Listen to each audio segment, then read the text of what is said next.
কি করার আছে, গরিব মানুষ, আল্লাহ দিছে, কিছু করার নাই, এরকম কষ্টে জীবন কাটাই।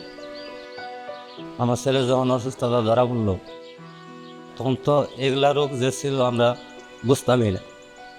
মানুষ পৃথিবীর জগতে সবাই তো আর একরকম না। আমি যে জায়গায় কাজ করি, মনে করেন এই মহাজন মাইনুল ভাই আমাকে শুরু থেকে অনেক হেল্প করছে। প্রতি মাসে মাসে ব্লাড দেওয়ার জন্য আমার আর্থিক সহযোগিতা করে।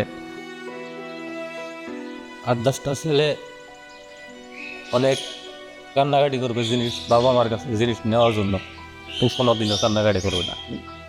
ছেলেরও মনে সবুর আসছে, কোনো সময় বুঝিয়ে দিই, কোনো সময় কষ্ট হইলে দিতে হয়। পড়াশোনায় আল্লাহর মধ্যে মোটামুটি ভালো, মাথা ভালো আছে। আমরা তো এত দূরের থেকে প্রতি মাসে যাইতেও পারি না, প্রতি 4 মাস পর যাই। প্রতি মাসে কেমনে যাবো, আমাদের আর্থিক অবস্থায় তো চলে না। মানে একটা দিন যাবো যে টাকারও দরকার আছে, কাজ না করলেও খাইতে পারবো না। জাকাত খাওয়াতে আমার আল্লাহ একটা উপকার করে দিছে যে আমার যে পেরেশানিটা ওইটা কমছে।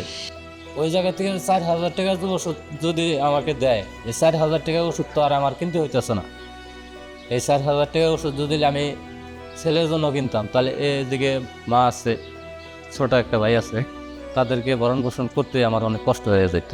জাকাত ফান্ড থেকে যে ওষুধ পাচ্ছি, আপনারা যদি জাকাত ফান্ডের কিছু সার্ভিস সহযোগিতা না করেন, তাহলে আপনার কোথায় গিয়ে দাঁড়াবো?